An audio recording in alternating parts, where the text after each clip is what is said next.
countries around the world. Back to you, Vaishali. Please stay on with me, Major General Sudhakarji. I'll come back to you. Now, United States Energy Secretary Chris Wright said the country will control future oil sale from Venezuela indefinitely. He also added that the Trump administration would use the proceeds from oil sales to rebuild the nation's beleaguered economy. Chris Wright estimated Venezuela's crude production could be increased by several 100,000 barrels a day in short to medium term. It may cost $10 billion per year for the next 10 years to fix pipelines, pumping stations, and other equipment that has been eroding after years of corruption, underinvestment, and neglect. Major General Sudhakarji, what would you like to say on this? Well, I would like to highlight a couple of points. First and foremost thing, I feel the central point on which Donald Trump has taken umbrage and gone in for capturing Maduro is that in 2018, the mainstream media is missing out.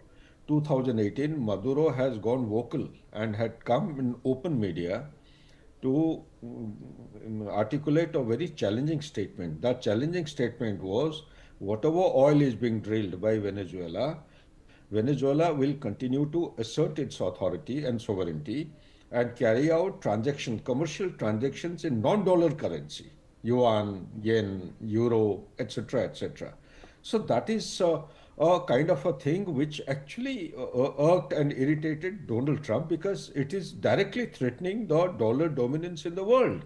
Dollar dominance at one point in time was 86 to 89% at the peak period. It came down to 54% during pandemic. Now I believe it is bounced back to 56 or so, 56 or 59%.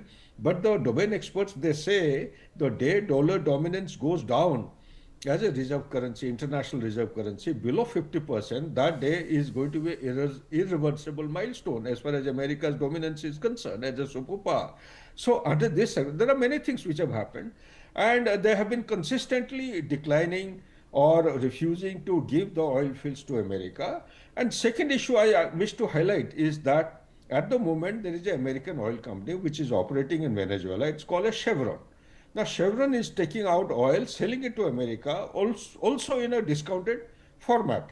Now, the biggest problem has started because of Guyana. Guyana is a neighboring country, and over there you have ExxonMobil, which came in. The licenses were received from Guyana in 1999. Then the exploration started in 2008, and by 2018 they had started commercial production. They're profiting huge margin of profit from Guyana field. And in between, Venezuela had claimed that wherever this Esquipa, there is a region where the oil fields are located, and Venezuela said it is contiguous to Venezuela. Once upon a time, this used to be part of Venezuela, therefore it is a disputed territory. So under these circumstances evolving and developing, plus the Russian vessels were seen post-March 2025, after Donald Trump sanctioned long-range missiles to Ukraine, Russia also wanted to show, its teeth and eyes. They signed a strategic military partnership with Cuba, and within a couple of days, the Russian vehicles which are floating, they are seen in the Cuban waters. Cuban waters and Caribbean Sea are not far from each other. So that was a direct existential threat to USA. So with the evolving kind of a situation, for Donald Trump, it is an imperative, security imperative. He is doing the right thing.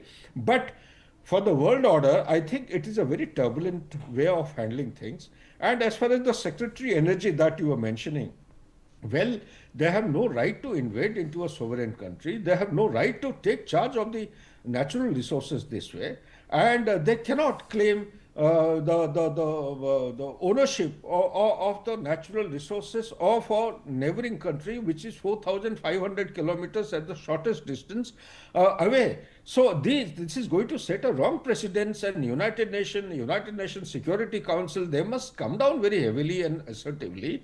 And the P5 members, they have a greater say, whether it is China, Russia, France, UK, they must get together. They must speak in one language. If they don't speak, then the same thing is going to happen in Greenland, also on Colombia. You never know. They may try out this stunt on India as well. Therefore, India also has to assert itself and start becoming calibratedly in a vocal manner. We must articulate our stand position in the global order. Back to you, please. Major General Sudhakar, please stay on with me.